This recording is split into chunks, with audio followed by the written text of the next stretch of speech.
If you get horrible customer service from a company, you will likely tell people about that. Now, get this, though. A company is ordering a latent couple to pay thousands, all because they don't like the review they posted online. So they decided it might be time to get Gephardt. Let that sink in. Fined for writing a bad review on the Internet. I mean, this is not some arbitrary threat either. This couple said, we're not going to pay that fine. So this company went and dinged their credit. Now the couple's credit score is ruined, all because they wrote a negative, albeit truthful, they say, review of a company with lousy customer service. It's all the different Sonic characters. For Christmas, way back in 2008, Jen Palmer's husband ordered her a number of trinkets from the website cleargear.com. You never get your Christmas present? No. For 30 days, cleargear.com never sent the products, so the transaction was automatically canceled by PayPal. Frustrated, Jen says she tried to call the company but could never get through to anyone. So she turned to the Internet, writing this negative review on ripoffreport.com.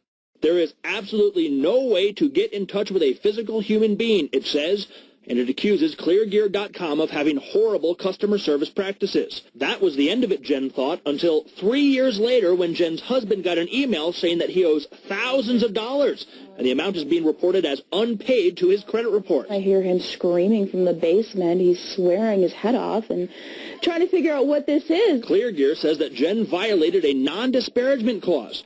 Take a look. Hidden in the terms of sale on cleargear.com, it says, in an effort to ensure fair and honest public feedback and to prevent the publishing of libelous content in any form, your acceptance of this sales contract prohibits you from taking any action that negatively impacts cleargear.com, its reputation, products, services, management, or employees. And it goes on to say that if you violate the clause, you have 72 hours to remove your post, or a $3,500 bill is coming your way and will be reported to a credit reporting agency if not paid. This is fraud. They are blackmailing us for telling the truth. Still, that bullying worked.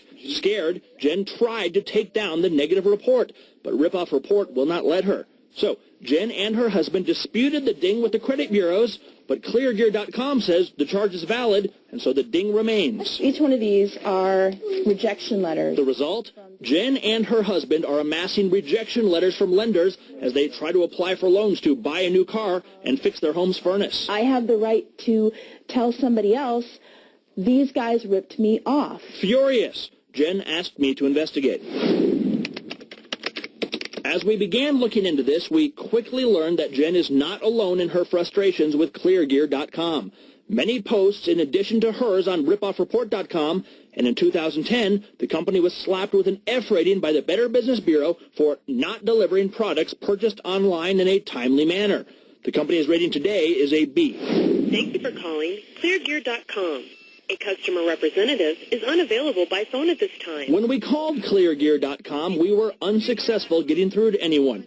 But by email, a person who did not identify him or herself defended the $3,500 charge, referring again to their terms of sale.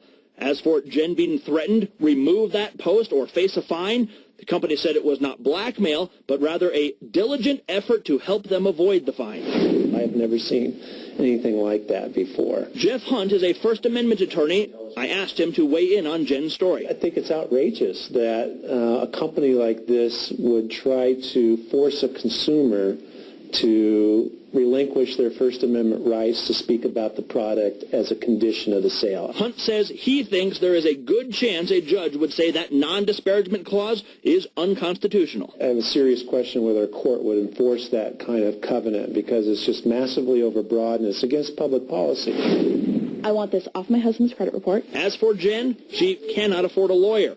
So I put her in touch with the media relations people at the credit bureau, Experian. She hopes that one final appeal will get that ding removed from her credit report.